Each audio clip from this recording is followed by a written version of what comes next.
Welcome back to Church is Stupid, But.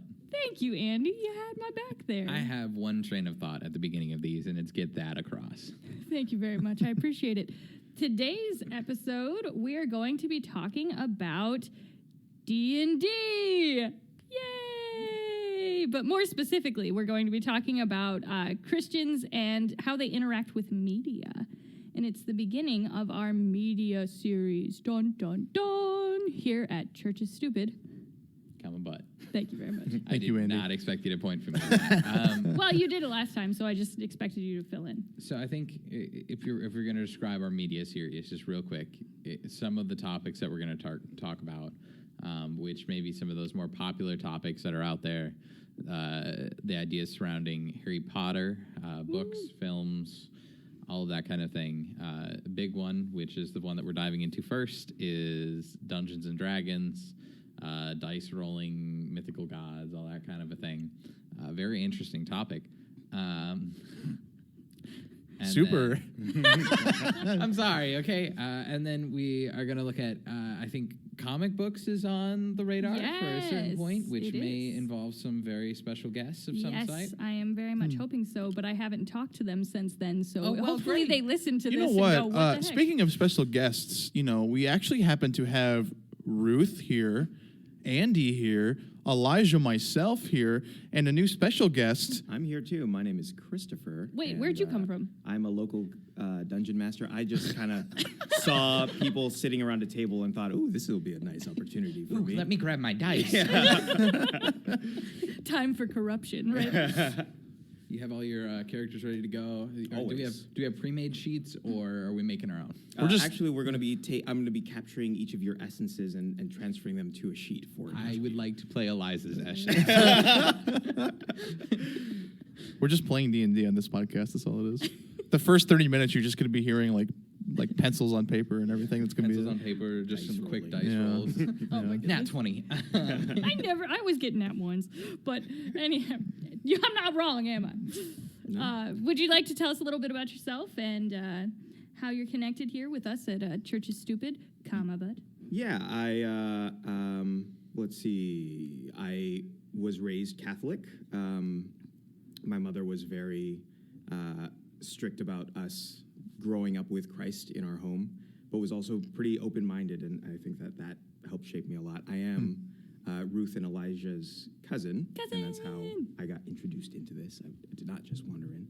And I'm just excited to be here and talk about whatever it is that we're going to talk about. We Which haven't is told him D&D. yet, so. No, we told him it's D&D. We've been talking for like the past 3 minutes about what we're talking about. It's true. It's true. If you don't know at this point, then There's something wrong. Well, Although yeah. we're going to have some trouble getting there, obviously, because we always do. But at least we know what we're I think we're trying to already get towards. there. We just have to devolve now, in essence. Yeah. So on that note, thank you, Christopher, for joining us. And for those of you guys who don't know what D&D is, wake up. Yeah. But for real, just kidding. D&D is a fun game that, well, actually, I'm going to let one of our two DMs describe it, so that way I don't mess it up, because I will. Oh boy. Describe D&D. Go. D&D is anything and everything role play accountable wise. I don't know how to describe D&D. In essence, it can be anything under the sun that creates a role play environment for players to participate in a tabletop manner. But I believe there's also people who do it non-tabletop style. There are a lot of popular streams out there right now that are going for D&D and that kind of a thing, such as like Critical Role and oh dear Lord, I can't remember anything Dimension else. 20, the Adventure Zone, they're a whole bunch. Yeah, there's a whole bunch and like podcasts and everything that are just doing it. And in essence, what a DM does in this kind of thing is you lead your players on this adventure that sometimes the players have little knowledge about, sometimes they have a little bit more knowledge about. And everybody has a background and a character that they've made or have been assigned, and they get to do all these very interesting things, or you get to roll dice to decide the fate of what happens when you attempt to do something. Yeah. It follows a very simple cycle of the dungeon master or game master describing a situation that you're in, the players making decisions based on the information they have, and then using dice and natural consequences to determine the results of those decisions. Yeah. And then it just kind of repeats. Yeah. It's collaborative storytelling, and you can get to some very interesting places. Yeah. So it's essentially a dice role-playing game, and DM is Dungeon Master. Yeah. And it always goes exactly how the Dungeon Master plans it to go, right? The players always do exactly what you expect every time. That's funny. That was with a sarcastic tone. I don't think I've ever had a player do what I expect. It has gotten to the point that I've found more success when I don't plan anything at all, and I just kind of like, okay, I'm gonna set the stage. I'll see what you do, and then we'll kind of go from there. I just noticed your shirt, actually. Thank you. I'm sure all of our listeners can appreciate it as well. Yeah, yeah. I'm sure you guys would really like it too. It's a nice little cute D&D themed shirt. So Little dinosaur and flaming dice. yeah. So Anyways, So let's talk a little bit about the controversy that surrounds D&D. So way back in the day, the 1980s, dun dun dun. Okay, it was before. she's our dungeon master right now. She's actually describing what's happening like to us. Joke was on you. Can I roll initiative to fight you? I lose anyway, so. Yeah, but you'd get to go first, maybe. Aw. There you go. But anyhow, so back in the 1980s, there were, and there still are, things called Chick Tracts. And these Chick Tracts are little things, little booklets that Christians would hand out on street corners, on wherever, to give little information about certain things. And there was a particular Chick Tract that was called Dark Dungeons. Dun dun dun.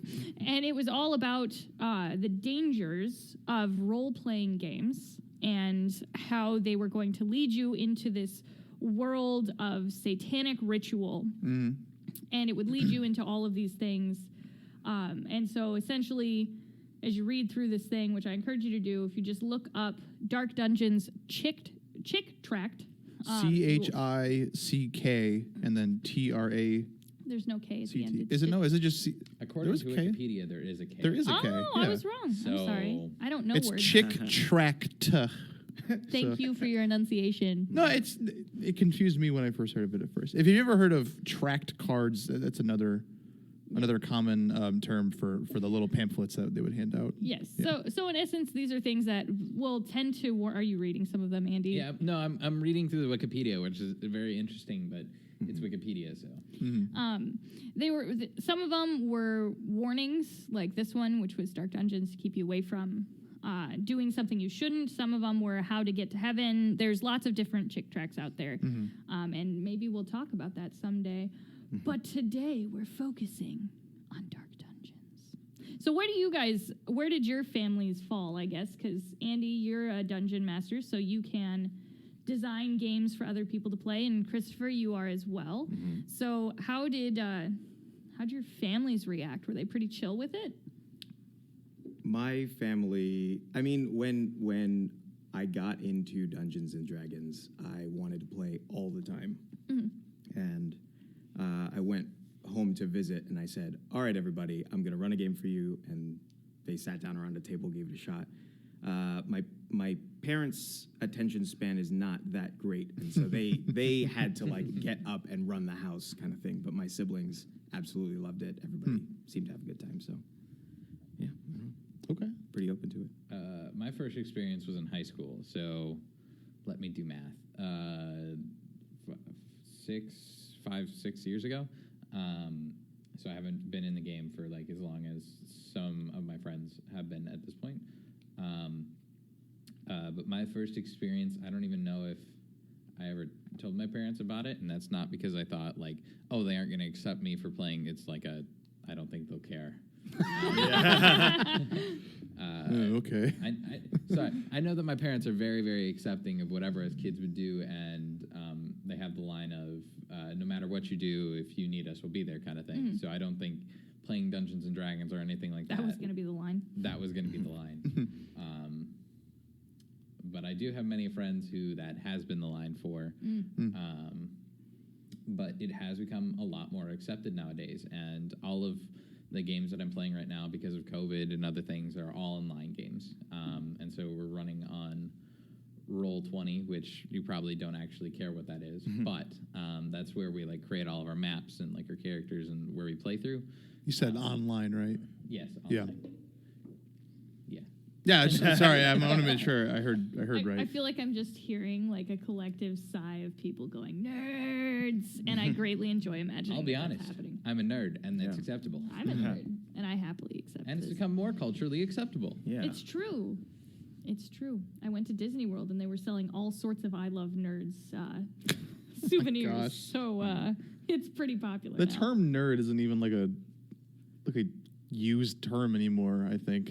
So I feel like it's kind of faded out. yeah, and it has become acceptable and kind of popular. It's in vogue right now to be 100%. a nerd and to accept nerd culture. But I mean, going Game of Thrones is a big reason for that too, I think. if you look back at when that Chick Tract came out, that was not the case, No. right? At all. So before that Chick Tract came out, Dungeons and Dragons became sort of widely known because of a couple of high-profile cases. I don't know if you guys are aware of.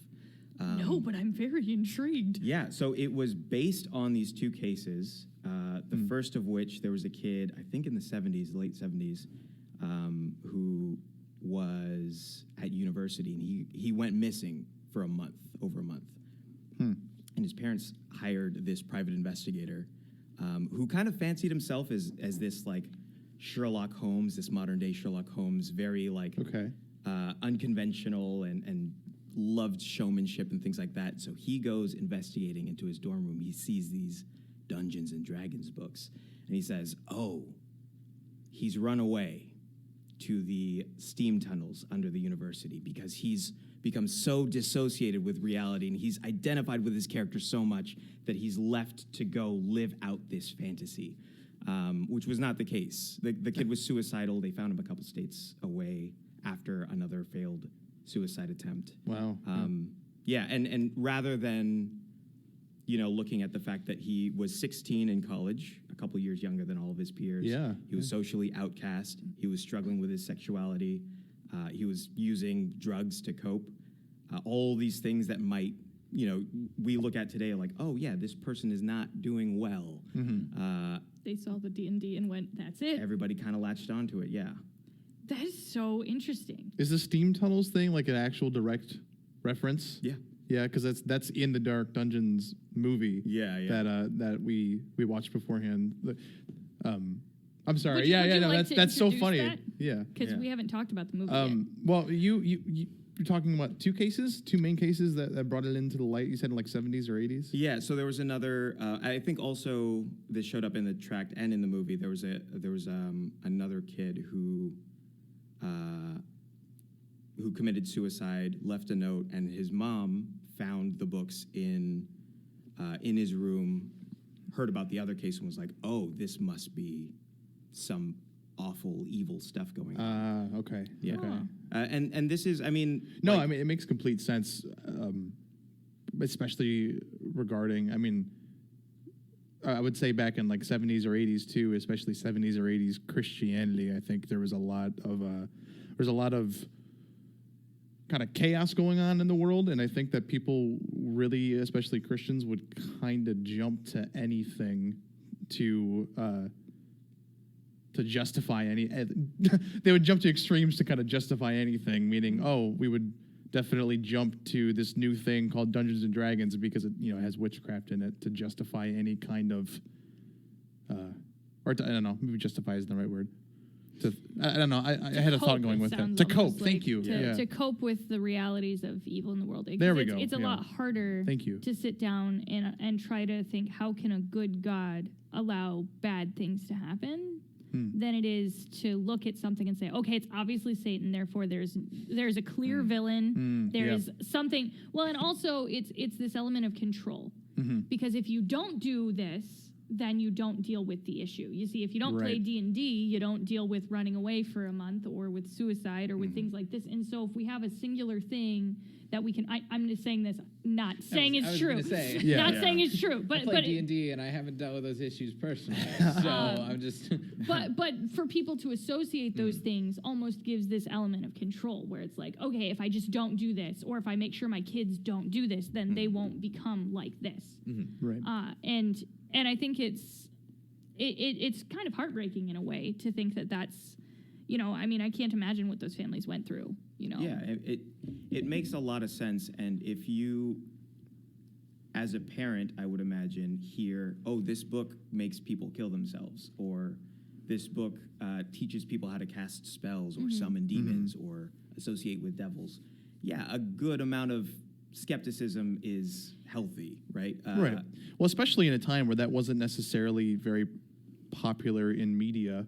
Even as silly as it sounds, like saying it out loud, the idea of casting spells or I mean, saying communing with demons or all these things, that wasn't really the most popular and widely accepted thing, even just in general, I would say at the time. At least I would assume, compared to nowadays, where I feel, like I mentioned earlier, things like Game of Thrones and what just came out, like The Witcher, the series on Netflix, like they're soaring in popularity because people find them so interesting. But back in the day, it would have been really easy to maybe pin some unhealthy lifestyles on that kind of. Well, even look at how they're portrayed in Stranger Things.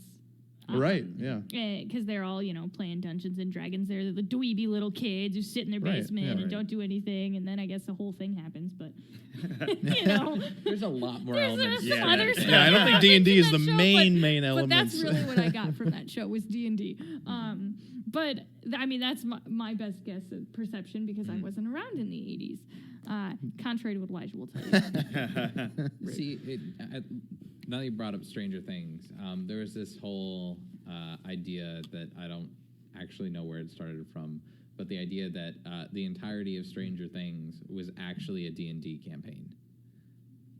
It not like it based off of like somebody's real D&D campaign was the entire story because I mean, it each follows character's that like its own thing, and so like 11 is like a warlock or a spellcaster of some type, but then all of the boys are like fighters, monks, whatever. Yeah. However you want to deal with all that kind of stuff. And it's, just interesting tidbit that I heard someplace on the internet. So with a grain of salt, look at that. I like the one that talks about like Captain America and Iron Man are all role playing as Guardians of the Galaxy characters. So that's how that happened. Oh my gosh, here we go. I thought that one was pretty funny, but I'm not going to get into that now. I Well, suppose, but it was funny. To get a little bit back on track, on Chick Tract. I'm off track again. Bringing all of these tidbits of history up.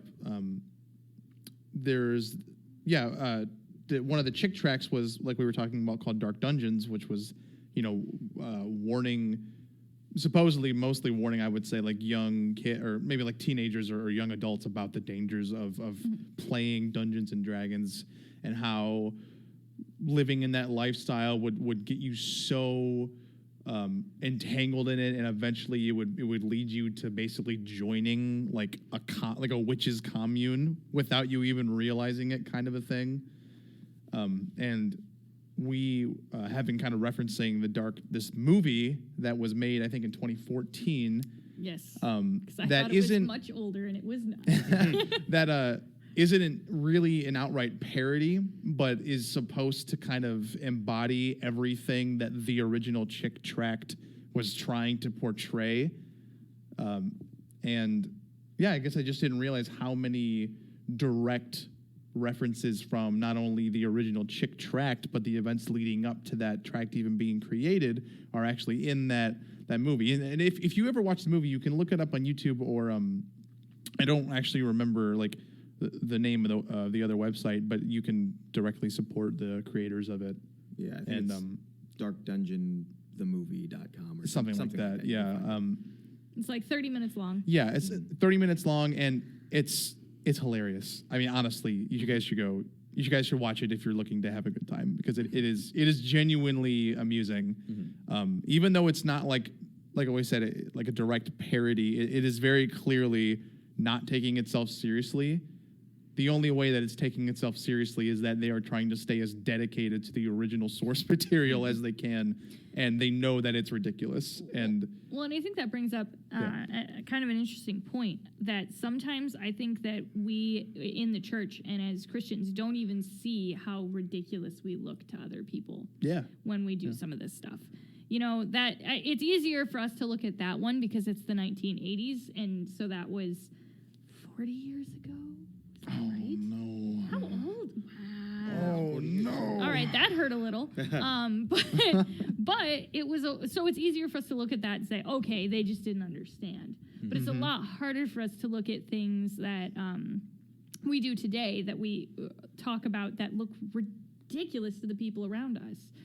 And so for me, one of the things that I enjoyed watching the movie and reading the tract and getting to talk about it with different people, because this was actually one of the, when we first started talking about doing a podcast, this was one of my first ideas to do, because I thought it was so funny that this movie existed and this Chick Tract. But it really shows sort of this lack of connectedness that Christians have, or this fear of things that are kind of different. And that kind of breaks my heart because it's so silly. I mean, if you've ever played D&D, and if you haven't, no worries. But if you've ever played any kind of role-playing game, or even like played, House when you were a kid, where it's just a silly game that you're fantasizing about doing something. It's just imagination. Are you saying that D&D is House on steroids? Yes, pretty much. Okay. I mean, it's a valid argument. I'm just saying. Or like hot House with lava. Did magic. you ever play hot lava, where the floor is hot lava and you can't like? Okay. I would call that floor is lava. I was gonna or something say, like that. yeah. I don't know hot lava. So Well, that's what we call it in our house. So okay, sorry to sidetrack. Okay, back but to anyhow, it's just being creative and having fun and doing something silly, and then it gets taken to these like ridiculous extremes by people who don't understand it. And I think that's how we end up. Like Christopher was talking about with these cases, it was really unknown what was going on, because back then they didn't really understand a lot of mental illness wasn't talked about very much. There was a deep misunderstanding, especially among suicides, as to what would cause them. And I think that through these misunderstandings, we just jumped to really easy answers. And that's sort of what we do with things like D&D. And as we close up for this week's episode, I know we've got a bit of time. Well, yeah, but I want to play a game. Yeah, you're welcome. Andy's like, oh, crap. Andy He's like, I don't just wanna play a game. went white. I'll be honest. I had this idea that, okay, next week's session, or not next week's session. Wow, I'm thinking D&D. For our Thursday release of this, I have a minute game that we could play of D&D, which I'll talk to you guys about, and then we'll go from there. But yes, you were saying, what's your game that you're playing? So mine is things that you were told you couldn't be a Christian and do as a kid that all your friends did. Dear Lord. Is this going to go like the last game that we did where we went around the table a total of once? And No, because I have a lot of examples. He does. I don't. Yeah, See, no, well, and that's okay. It doesn't have to be like a pop around. It could just be whoever. Because for me, my favorite story of this is that I went to Catholic school when I was a kid, and in Catholic school, eventually the Catholic Church decided that Pokemon cards were evil because they were little demons, and so we used to give out, like, for reading. You know how they did like accelerated reader and all that stuff. AR reading. If you remember those, they give out prizes for reading books, and I love to read. So I would get them, and one of the prizes was Pokemon cards. Oh, boy. Well, when they decided that Pokemon was evil, me and my family, because my mom worked there, but we were not Catholic, were given all of these leftover Pokemon cards that the library had, because the good Catholic kids couldn't have them, but the heathen Protestant kids could. Yes, of course. Yeah. So we were given all, which was great for me because I got a ton of Pokemon cards. That was my first holographic card I got from that one. Oh, my. But that was my first experience with people saying, like, no, this is horrible. So even though my parents were fine with it, I was in an environment that they weren't. So that's really what I'm talking about. Did you ever have anything like that? Anybody? Yeah, when we were growing up, we didn't have a lot of toys or anything. We lived right next to a library, so my sister and I, we were huge readers. My mom was also a pretty big reader. And I remember, Harry Potter had just come to America, and everybody was going crazy about it. My mom gets an email from her cousin saying, "Don't let the kids read this book. It teaches witchcraft. There are real spells, like magic words that they say in it. Don't let your kids read it. It's Latin, it's which witchcraft." means it's a real. Right. Expelliarmus. So my mom says, "You can't read this until I read it." And to her credit, she never just accepted what anybody else said. Unless it came from the Bible, it was, okay, you have your thoughts, your interpretations, your ideas. I'm going to form my own. So she picks up the book, she reads it, or she takes the book from us and reads it. And we go to sleep. Like, man, I'm not going to get to read Harry Potter. Everybody's reading Harry Potter. The next morning, we wake up and my mom says, "After school, we're going to the bookstore and we're picking up book 2. This book is amazing. Here you go." That's awesome. Yeah. That's so awesome. Yeah. In all fairness, they are pretty good. They are. I love yeah. them. I've read them way too many times, but we'll talk about that another day. What about Well- you, Elijah? Well, I sat back and I said, "Oh, I have a lot of examples," but in reality, it was more I have a lot of memory of like just that general mindset. Maybe not a ton of examples, but my main examples The that Mickey Mouse show, what the one where they talked about geometry. you just I reminded me of. Thank you. Actually, that wasn't the Mickey. No. Okay, but you're on the right track. That's the Before funniest. getting there, I will say I wasn't super interested in Harry Potter as a kid, but that was because at the time that was also the mentality around our house when I was very young. My what I was like allowed to the media that I was allowed to like take part in and stuff like those restrictions had changed a lot when I got older, just as like my parents and I changed in our faith over time. But when I was young, yeah, Harry Potter was viewed the same way. Pokemon, just in general, Pokemon wasn't viewed the same way. Wait, really? Yep, I didn't know you couldn't play Pokemon. Well, we couldn't play or watch it, I'm which is playing probably Pokemon why I right also now. wasn't interested as a kid. The most I was interested in was that everyone around me was super into it.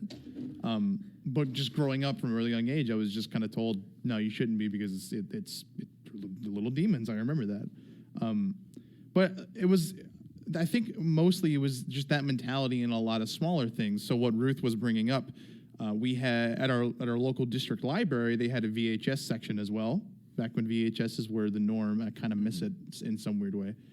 And you could rent out, the movies or shows that they had, and one of the things they had, which I wouldn't be shocked if most of you listening have seen at least once in your life, but you might not remember. It was a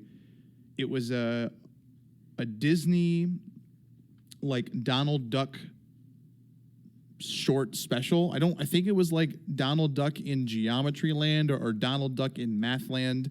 I couldn't tell you like the year it came out, but it was clearly like it was an original Disney animated short with Donald Duck, and he was in this fantasy. Donald Duck in Math Magic Land. Yes, I guarantee that's what it was. Magic. And it And it was came out- Donald. It was basically like something that you would show like middle schoolers or elementary kids, because it was just exploring all these different things about math with Donald Duck in this fantasy land that just completely revolved around math.